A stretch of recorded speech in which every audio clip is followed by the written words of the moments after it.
तो हेलो दोस्तों, कैसे हो आप सब। उम्मीद करता हूँ बहुत अच्छे होंगे और अपनी स्टडी को बहुत अच्छे से कंटिन्यू कर रहे होंगे। गाइज अमेजिंग क्लासेज के थ्रू हमको उनके बिहाफ पे ये पीडीएफ फाइल मिली है जिस पे मैं आपके लिए ये वीडियो रिकॉर्ड कर रहा हूँ। गाइज बहुत अच्छी पीडीएफ फाइल है ये, जिसमें इन्होंने क्वेश्चंस का जो कलेक्शन किया है प्रीवियस ईयर से, वाकई में इन क्वेश्चंस के अंदर डेप्थ है, रिपीट होने की संभावना है और इन क्वेश्चंस के पीछे एक ऐसी कहानी है जहाँ से इनकी रिलेवेंसी हमेशा बनी रहती है। तो ये बहुत नेचुरल और जेन्युइन क्वेश्चन है एनिसेंट्रिसिटी से, जिनकी आज मैं आपको प्रैक्टिस कराने वाला हूँ। तो सभी लोगों का बहुत बहुत स्वागत है। Good evening to all of you and a very very happy Rakshabandhan सभी लोगों के लिए। तो गुप्त वंश का संस्थापक कौन था, पहला क्वेश्चन है हमारा। क्वेश्चन नंबर 1 लिख करके फिर आपको ABCD टाइप करना होता है, सारी चीज़ें आपको मालूम है। तो गाइज पहला क्वेश्चन हमारा है कि गुप्त वंश का संस्थापक कौन था।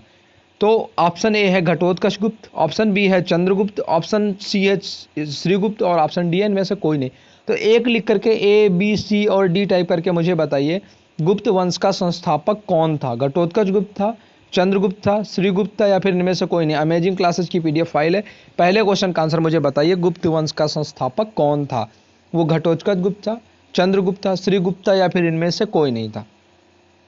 तो गाइज 10 सेकंड का समय करीब करीब खत्म होने को है। चलिए यहाँ से हम आज के अपने पहले क्वेश्चन का आंसर देख लेते हैं। तो गाइज हमारे पहले क्वेश्चन का ऑप्शन है ऑप्शन सी श्रीगुप्त। जो गुप्त वंश था हमारा, इसका जो संस्थापक था वो था हमारा श्रीगुप्त। श्रीगुप्त ने क्या किया हुआ था, गुप्त वंश की स्थापना की थी। बढ़ते हैं यहाँ से आज के हम अपने दूसरे प्रश्न की तरफ देख लेते हैं। हमारा आज का दूसरा प्रश्न क्या है। तो गाइज हमारा दूसरा क्वेश्चन ये है कि गुप्त जो थे ये किसके सामंत हुआ करते थे। इनका जब शासन स्थापित हुआ इसके पहले ये किसी के सामंत हुआ करते थे। आपको बताना है गुप्त किसके सामंत हुआ करते थे।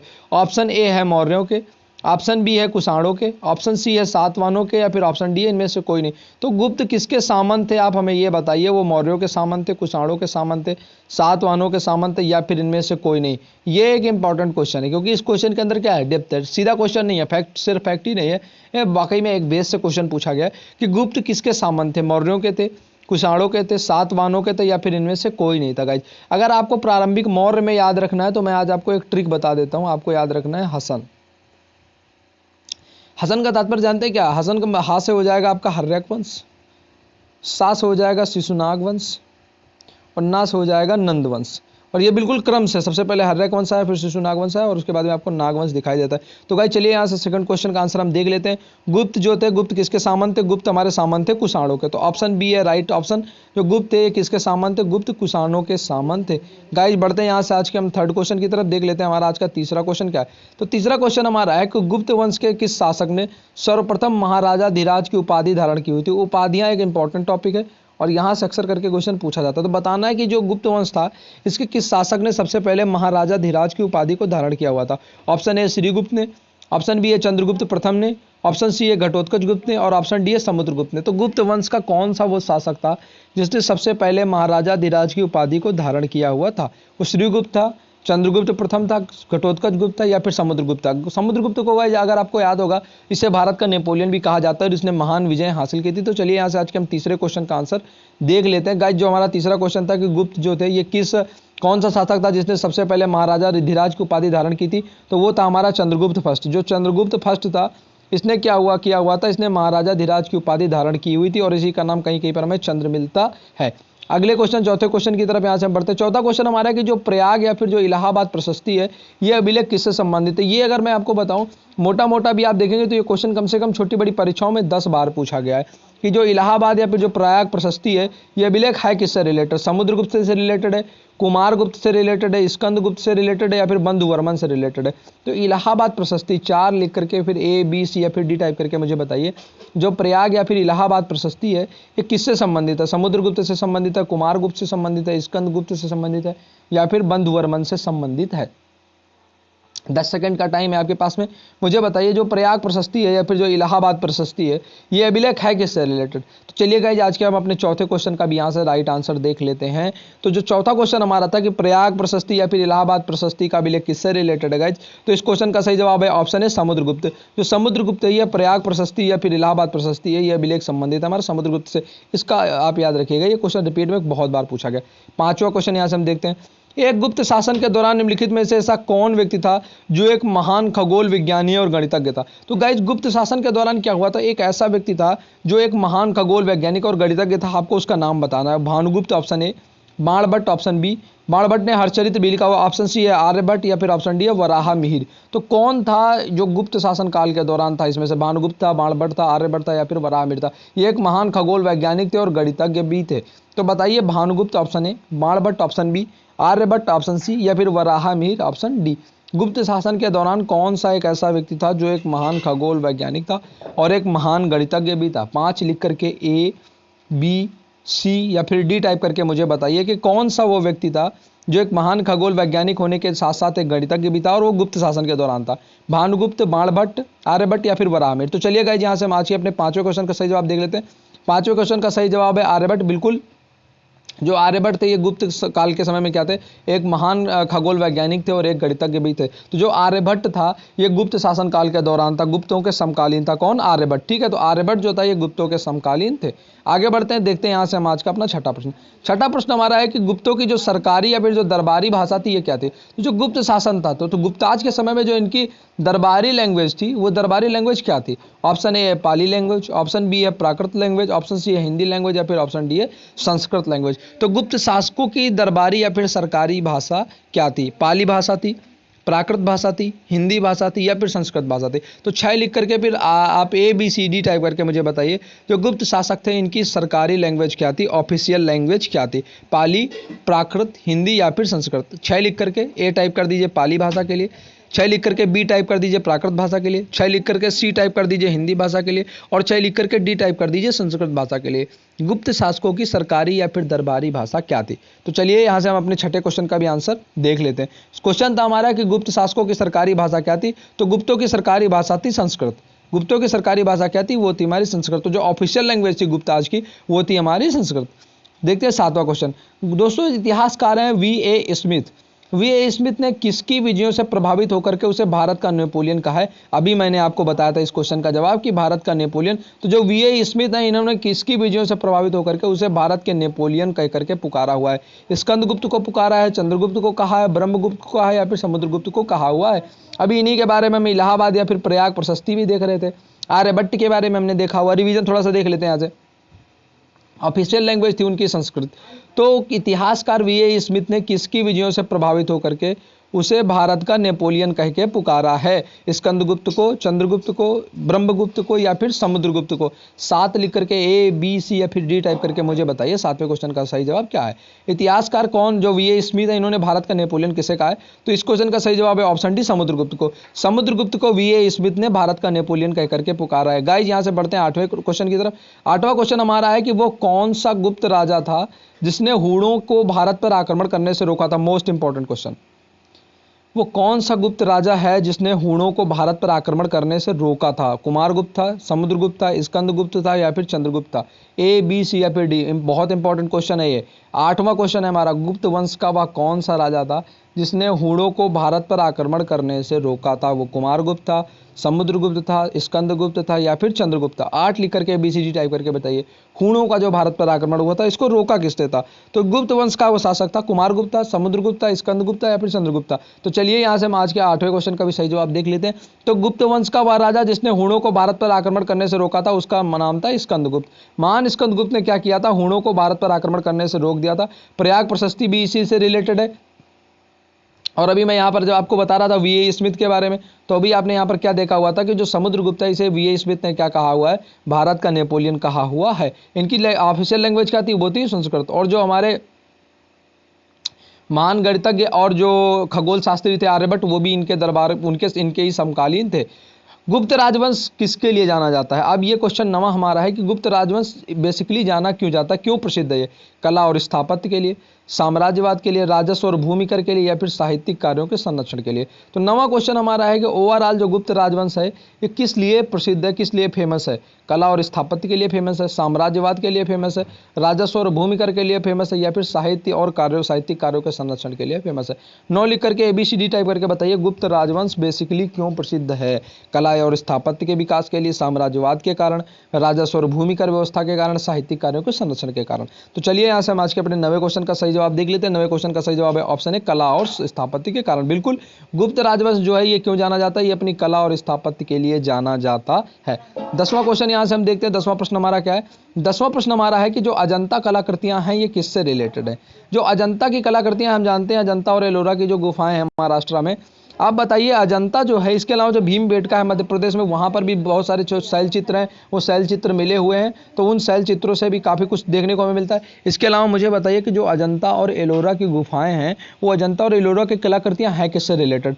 हड़प्पा सभ्यता से रिलेटेड है, मौर्य काल से रिलेटेड है, बुद्ध काल से रिलेटेड है, या फिर गुप्त काल से रिलेटेड है? अजंता की कलाकृतियाँ 10 लिख करके A B C या फिर D टाइप करके मुझे बताइए कि जो अजंता की कलाकृतियां हैं ये हैं किससे संबंधित? हड़प्पा काल से संबंधित है, मौर्य काल से संबंधित है, बुद्ध काल से संबंधित है, या फिर गुप्त काल से संबंधित है?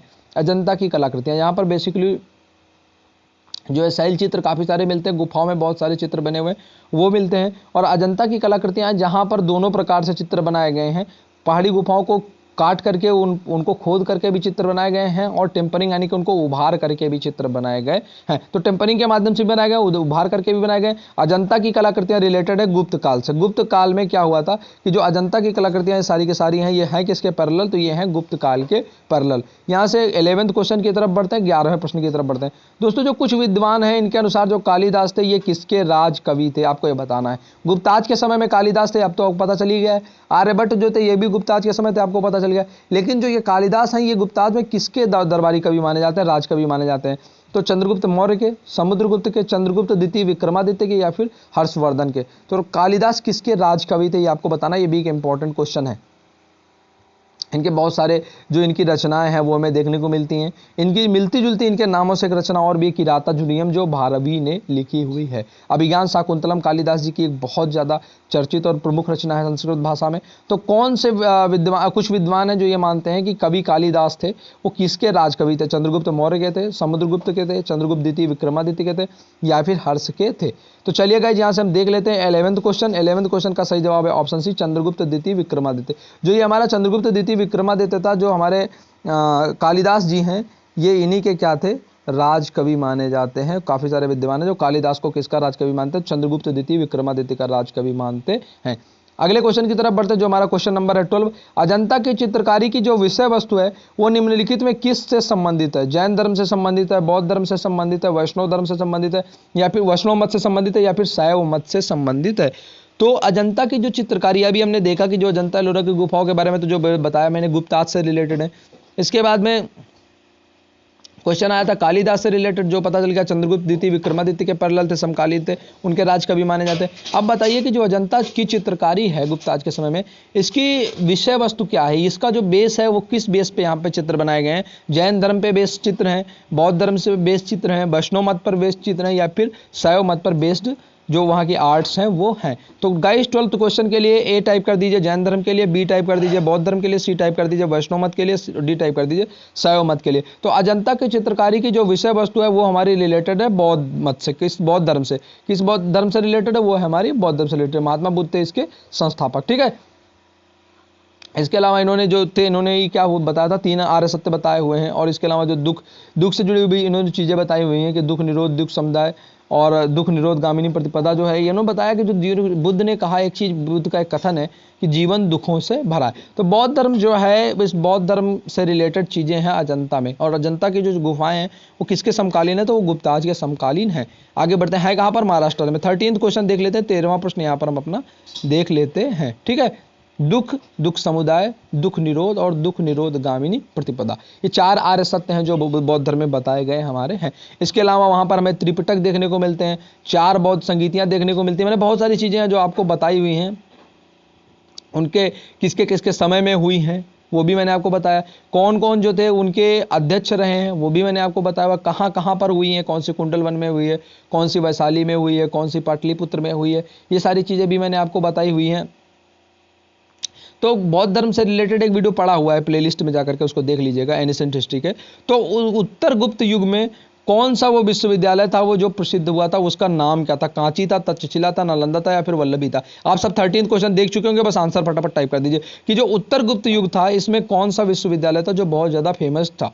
वो था कांची, तक्षशिला था, नालंदा था या फिर वल्लभी था? फटाफट मुझे टाइप करके बता दीजिए कि उत्तरकालीन गुप्त युग में वह विश्वविद्यालय जो बहुत ज़्यादा फेमस हुआ, कांची का था, तक्षशिला का था, नालंदा का था या फिर वल्लभी का था? तो 13th क्वेश्चन का भी आंसर यहाँ से हम अब देख लेते हैं। 13th क्वेश्चन का जो हमारे आंसर है वो है हमारे answer C, Nalanda. Nalanda university बहुत ज़्यादा फेमस हो गई थी बिहार की। ये कब फेमस हो गई थी? जब उत्तर गुप्त में, ठीक है। और जो अभी हमारी नई शिक्षा नीति 2020 आई है, ठीक है, कस्तूरी रंगन जी ने जो है इसको पूरा का पूरा जो है फ्रेम किया हुआ है। और नई शिक्षा नीति में भी जो ये हमारे पुराने विश्वविद्यालय हैं इनको फोकस में ला करके फिर इनसे जुड़ी हुई चीज़ों को पढ़ाने के बारे में बात कही गई है। तो ये क्वेश्चन हमारे लिए इसलिए भी इंपॉर्टेंट हो गया। उत्तर गुप्त काल में कौन सा विश्वविद्यालय बहुत ज़्यादा प्रसिद्ध था? वो था हमारा नालंदा विश्वविद्यालय। आगे बढ़ते हैं यहाँ से हम अपने 14th क्वेश्चन की तरफ। अच्छा, अब जैसे भी हमने थोड़ी देर पहले बात की हुई थी इलाहाबाद अभिलेख के बारे में जिसका संबंध था स्कंदगुप्त से। अब बताइए कि जो एरण का अभिलेख है इसका संबंध कौन से शासक थे? ये भी एक इंपॉर्टेंट क्वेश्चन है, कई बार पूछा गया। एरण का अभिलेख किससे रिलेटेड है? ब्रह्मगुप्त से रिलेटेड है, ऑप्शन ए। चंद्रगुप्त से रिलेटेड, चंद्रगुप्त प्रथम से रिलेटेड है, ऑप्शन बी।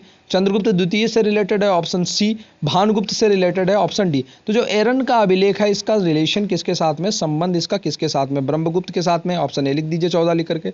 चंद्रगुप्त के साथ में 14 लिख करके ऑप्शन बी लिख दीजिए। चंद्रगुप्त द्वितीय के साथ में 14 लिख करके ऑप्शन सी लिख दीजिए। भानुगुप्त के साथ में 14 लिख करके ऑप्शन डी लिख दीजिए। एरण के अभिलेख का संबंध कौन से शासक थे? 14th क्वेश्चन का आंसर फटाफट मुझे बता दीजिए, क्या है 14th क्वेश्चन का सही जवाब? तो चलिए गाइस यहाँ से हम देख लेते हैं कि जो एरण का अभिलेख है इसका संबंध कौन से शासक के साथ में है। तो जो एरण का अभिलेख है इसका संबंध है भानुगुप्त के साथ में। भानुगुप्त जो है इसका संबंध किसके साथ में? एरण अभिलेख के साथ में है। जो हमारा इलाहाबाद प्रशस्ति है वो रिलेटेड है हमारी स्कंदगुप्त से। इलाहाबाद को प्रयाग के नाम से जाना जाता है। 15th क्वेश्चन की तरफ यहां से बढ़ते हैं। बताइए फाहियान जो था ये किसके शासनकाल में भारत आया था? ये छोटी परीक्षाओं में क्वेश्चन बहुत बार पूछा गया। फाहियान किसके शासनकाल में भारत आया था? हेवनसांग, फाहियान, इत सिंह, ये तमाम सारे नाम है जिन्होंने बहुत सारी भारत के ऊपर किताबें लिखी हुई हैं। इसके अलावा और भी बहुत सारे लोग हैं पूरे इतिहास में, अगर आप देखेंगे तो इब्न बतूता, अल बरूनी, ये तमाम सारे लोग हैं जो तमाम सारे शासकों के साथ में है। तो जो फाहियान था ये किसके शासनकाल में भारत आया था? चंद्रगुप्त प्रथम के समय में, अशोक के समय में, हर्ष के समय में, चंद्रगुप्त द्वितीय के समय में। इस समय में हमको जो 3-4 शासक प्रमुख दिखाई देते हैं, उन शासकों के समय में लगातार क्या होता है, कोई न कोई जो यात्री है, विदेशी यात्री आया हुआ दिखाई पड़ता है। फाहियान किसके शासनकाल में भारत आया था आपको ये बताना है। 15 लिख करके ए टाइप कर दीजिए चंद्रगुप्त प्रथम कहने के लिए, 15 लिख करके बी टाइप कर दीजिए अशोक कहने के लिए, 15 लिख करके सी टाइप कर दीजिए हर्ष कहने के लिए, या फिर 15 लिख करके डी टाइप कर दीजिए चंद्रगुप्त द्वितीय कहने के लिए। फाहियान किसके शासनकाल में भारत आया था? 15वां क्वेश्चन हमारा आज का ये है। तो चलिए गाइज यहाँ से हम आज के अपने 15th क्वेश्चन का भी राइट आंसर देख लेते हैं। तो 15th क्वेश्चन का राइट आंसर है हमारे ऑप्शन डी चंद्रगुप्त द्वितीय। जो फाहियान था ये चंद्रगुप्त द्वितीय विक्रमादित्य जिन्होंने उपाधि धारण की हुई थी, इन्हीं विक्रमादित्य के समय में फाहियान भारत आया था। किसके समय में आया था? चंद्रगुप्त द्वितीय के समय में आया था। चंद्रगुप्त तो आपको याद ही होगा, फर्स्ट सेकंड में थोड़ा सा कंफ्यूजन आपको हो रहा होगा। तो जो चंद्रगुप्त द्वितीय है इसके समय में फाहियान भारत आया था। बढ़ते हैं यहाँ से हम आज के अपने 16वें प्रश्न की तरफ। 16वां क्वेश्चन हमारा ये है कि भारतीय जो संस्कृति है इसका स्वर्ण युग किस काल को कहा जाता है? मौर्य काल को, राजपूत काल को, चोल काल को या फिर गुप्त काल को? भारतीय संस्कृति का स्वर्ण युग किस काल को कहा जाता है? गोल्डन इरा किस, जो इंडियन कल्चर है इसका गोल्डन इरा कौन से पीरियड को कहा जाता है? मौर्यन पीरियड को कहा जाता है, राजपूतन पीरियड को कहा जाता है, चोल पीरियड को कहा जाता है या फिर गुप्ताज पीरियड को कहा जाता है? तो 16वें क्वेश्चन का यहाँ से हम सही जवाब देख लेते हैं। आपको पता है कि आज हम बात कर रहे हैं गुप्त काल से जुड़े हुए प्रश्नों के बारे में। तो 16वें क्वेश्चन का सही जवाब है ऑप्शन डी। भारतीय संस्कृति का जो स्वर्ण युग है ये कहा जाता है हमारा गुप्त काल को। गुप्ताज जो इरा है इसको भारतीय संस्कृति का स्वर्ण युग कहा जाता है, गोल्डन इरा कहा जाता है। 17th क्वेश्चन यहाँ से हम देख लेते हैं। आपको बताना है कि जो फाहियान था जिसके बारे में मैंने अभी आपको बताया कि चंद्रगुप्त द्वितीय के समय में भारत आया था, आप बताइए कि ये फाहियान निवासी कहाँ तक का था? भूटान का था, अमेरिका का था, चीन का था या फिर बर्मा का था? 17th क्वेश्चन का आंसर बताइए। बड़ा इंटरेस्टिंग क्वेश्चन है कि फाहियान जो था ये निवासी कहाँ का था। ये तो आप जानते हैं कि चंद्रगुप्त द्वितीय के दरबार में आया था, गुप्त काल में आया था, सब चीजें जान गए हैं आप। विश्वविद्यालय जो प्रसिद्ध था वो था हमारा नालंदा। तो ये पुराने क्वेश्चन का रिवीजन होगा। फाहियान निवासी कहाँ का था? मूल रूप से भूटान का था, अमेरिका का था, चाइना का था या फिर बर्मा का था? तो चलिएगा यहाँ से 17th क्वेश्चन का भी हम राइट आंसर देख लेते हैं। फाहियान भूटान, अमेरिका, चीन या बर्मा कहाँ का था यात्री? 17 लिख करके ABCD टाइप कर दीजिए फटाफट जिन्होंने आंसर अभी तक नहीं किया है। तो फाहियान जो हमारा निवासी था वो निवासी था हमारा चाइना का। फाहियान कहाँ का निवासी था? चाइना का निवासी था। और इंडिया चाइना, फिर इंडिया और फिर ईरान, ये हमारा एक ट्रेड जो सिल्क ट्रेड का रूट भी हुआ करता था। तो फाहियान निवासी था हमारा चाइना का। 18th क्वेश्चन की तरफ बढ़ते हैं। सेतुबंध का रचनाकार है प्रवरसेन द्वितीय। आप बताइए ये कौन से वंश से रिलेटेड है? एक रचना है सेतुबंध, इसको लिखा किसने? लिखा है प्रवरसेन द्वितीय ने। ये एक इंपॉर्टेंट फैक्ट है, यहाँ से याद रखिएगा। अब बताइए कि वो कौन से वंश का शासक था? ऑप्शन ए शक वंश का, ऑप्शन बी है कंड वंश का, ऑप्शन सी है वाकाटक वंश का, या फिर ऑप्शन डी है सातवाहन वंश का। तो यहाँ से आप देखिए गुप्ताज पीरियड की बात हो गई है खत्म। सेतुबंध का रचनाकार है प्रवरसेन द्वितीय। बताइए कौन से वंश से रिलेटेड है, शक वंश से रिलेटेड है, कंड वंश से रिलेटेड है, वाकाटक वंश से रिलेटेड है, या फिर सातवाहन वंश से रिलेटेड है। 18 लिख करके ए बी सी या फिर डी टाइप करके मुझे बताइए कि जो सेतुबंध का रचनाकार प्रवरसेन है ये है किस वंश से रिलेटेड। शक वंश से रिलेटेड के लिए ऑप्शन ए लिख दीजिए, कंड वंश से रिलेटेड 18 लिख करके ऑप्शन बी लिख दीजिए, वाकाटक वंश से रिलेटेड ऑप्शन सी लिख दीजिए, सातवाहन से वंश से रिलेटेड ऑप्शन डी लिख दीजिए। 18 लिख करके ए बी सी या फिर डी टाइप कर दीजिए। बताइए सेतुबंध का जो रचनाकार प्रवरसेन द्वितीय है ये कौन से वंश से रिलेटेड है। तो चलिए गाइस यहाँ से हम 18th क्वेश्चन का भी आंसर देख लेते हैं। तो जो हमारा सेतुबंध का रचनाकार है प्रवरसेन ये रिलेटेड है वाकाटक वंश से। गाइस जो वाकाटक वंश है ये वाकाटक वंश से रिलेटेड कौन है, प्रवरसेन। और प्रवरसेन ने एक किताब लिखी है जिसका नाम है सेतुबंध। ये क्वेश्चन डेप्थ वाला है, इंपॉर्टेंट है, इसको याद रखिएगा। सेतुबंध का रचनाकार जो प्रवरसेन द्वितीय है ये वाकाटक वंश से रिलेटेड है। दोनों फैक्ट है, इंपॉर्टेंट याद रखिएगा। 19th क्वेश्चन की तरफ बढ़ते हैं। किस गुप्तकालीन शासक को कविराज कहा गया है। उसे वीणा बजाते हुए दिखाया गया है उसके सिक्कों पर, इसीलिए उसे कविराज की उपाधि दी गई है। आप समझ गए होंगे। ऑप्शन ए है श्रीगुप्त को, ऑप्शन बी है चंद्रगुप्त द्वितीय को, ऑप्शन सी है समुद्रगुप्त को, या फिर ऑप्शन डी है स्कंदगुप्त। तो ये सबसे मुझे लग रहा है आज का सबसे इजीएस्ट क्वेश्चन है कि कौन सा गुप्तकालीन शासक था जिसको कविराज कहा गया है। श्रीगुप्त था, चंद्रगुप्त द्वितीय था, समुद्रगुप्त था, या फिर स्कंदगुप्त था। फटाफट बता दीजिए 19th में ए बी सी या फिर डी। सबसे आसान क्वेश्चन है। तो बिल्कुल गाइस 19th क्वेश्चन का सही जवाब है option D, option C Samudragupta को। समुद्रगुप्त को क्या कहा गया है कि जो भारतीय गुप्तकालीन शासक हैं उनमें से कविराज कहा गया। समुद्रगुप्त को क्या कहा गया, इसे भारत का नेपोलियन भी कहा गया। और जो इलाहाबाद या फिर प्रयाग प्रशस्ति मिली हुई वो भी इसी से रिलेटेड है। तो जो समुद्रगुप्त है ये कहलाता है भारत का कविराज। बढ़ते हैं यहाँ से आज के हम अपने 20वें और अंतिम प्रश्न की तरफ। क्वेश्चन तो और भी बहुत सारे हैं लेकिन आज के लिए इतना काफ़ी है। कल की क्लासेस में जब एनिसेंट हिस्ट्री से जुड़े हुए क्वेश्चन आएंगे तो पढ़ाने के बाद में फिर 30 या 40 प्रश्नों का अभ्यास करेंगे। तो 20 और आज का ये लास्ट क्वेश्चन है। स्कंदगुप्त को किस स्तंभ लेख में जो शक्रोपम है ये कहा गया है। तो स्कंदगुप्त को एक स्तंभ लेख में शक्रोपम कहा गया है। वो कौन सा स्तंभ लेख है। कौम स्तंभ लेख है, जूनागढ़ अभिलेख है, प्रयाग प्रशस्ति है, या फिर मंदसौर का लेख है। 20th क्वेश्चन ये बहुत इंपॉर्टेंट क्वेश्चन है और थोड़ा अलग टाइप का क्वेश्चन है क्योंकि एक स्तंभ लेख है स्कंदगुप्त का जिसमें इसको शक्रोपम कहा गया है। आप बताइए ये कौन सा अभिलेख है। कौम का स्तंभ लेख के लिए ऑप्शन ए लिख दीजिए, जूनागढ़ के लिए बी लिख दीजिए, प्रयाग के लिए सी लिख दीजिए और मंदसौर के लिए डी लिख दीजिए। ये हमारा आज का 20वां और अंतिम प्रश्न है। तो गाइज आज सब आप लोग आज की क्लास से जुड़े इसके लिए आप सभी लोगों का बहुत बहुत आभार और धन्यवाद। अगर आज आपको कुछ नया सीखने को मिला है तो ये हमारे लिए सबसे अच्छी चीज़ होगी। क्लास पसंद आई है तो इसको लाइक करें, चैनल पर नया है तो सब्सक्राइब कर लेंगे, ग्रुप में है तो सब्सक्राइब करने की कोई ज़रूरत नहीं है। और गाइज अगर अपने दोस्तों के साथ इसको आप शेयर करेंगे तो हम आपके बहुत ज़्यादा आभारी रहेंगे। तो गाइज चलिए आज के हम 20वें और अंतिम प्रश्न का सही जवाब देख लेते हैं। जो स्कंदगुप्त है इसको कौन से स्तंभ लेख में शक्रोपम कहा गया, ये हमारा क्वेश्चन था। ऑप्शन थे कौम का स्तंभ लेख, ऑप्शन बी था जूनागढ़ का अभिलेख, ऑप्शन सी था प्रयाग प्रशस्ति लेख और ऑप्शन डी था मंदसौर का लेख। गाइज तो जो कौम का स्तंभ लेख है हमारा, इसमें क्या कहा गया है, इसमें जो हमारा स्कंदगुप्त है इस स्कंदगुप्त को शक्रोपम कहा गया है। कौन से में कहा गया है, ये कहा गया है कौम के स्तंभ लेख में। तो इस क्वेश्चन का सही जवाब हो गया ऑप्शन है कौम का स्तंभ लेख। स्कंदगुप्त को शक्रोपम कहा गया है कौम के स्तंभ लेख पे। गाइज ये जो क्लास है ये क्लास आगे भी जारी रहेगी। 21 क्वेश्चन से हम कल की क्लास को आगे कंटिन्यू करेंगे। कल कोशिश ये रहेगी कि आपको गुप्त साम्राज्य, गुप्त पीरियड और बाकी जो क्वेश्चन है उनसे रिलेटेड जितने भी इंपॉर्टेंट फैक्ट्स और कॉन्सेप्ट हैं और जितना आज मैंने कराया है ये क्लास मैं आपको आफ्टरनून में करा दूं ताकि आपको कल के क्वेश्चंस के आंसर करने में आसानी रहे। तो आज की क्लास से आप सभी लोगों को जुड़ने के लिए बहुत बहुत आभार और धन्यवाद। Thank you once again, good night.